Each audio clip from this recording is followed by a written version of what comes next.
Great, thanks. As Carter mentioned, I'm at Clarifai. Clarifai provides a very human-accessible platform for computer vision. We let you run our models if you want, upload images, and we'll tell you if it's safe for work or not, safe to post on your website.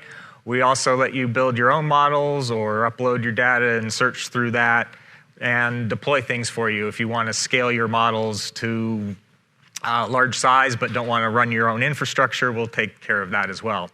We don't do compression. As Carter mentioned, that was something that I did for a long time and was sort of curious to catch back up and see what's going on. Because as you've seen at Embedded Vision Summit, machine learning is replacing traditional computer vision in all sorts of areas.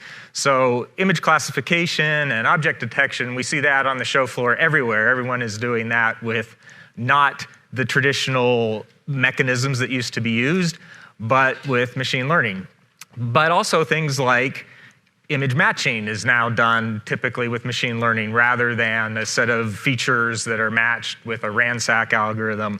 And even things like pose estimation, which you would think is a very geometrically oriented problem and wouldn't respond well to just saying, oh, here's an example and here's the pose that I want you to respond with. Even that has had success with machine learning techniques. And so there's a large focus now on, rather than working out the mathematics, just providing enough data and collecting the data or synthesizing the data and generating the right answer. And so I wanted to look back at image compression and say, well, what's the progress there?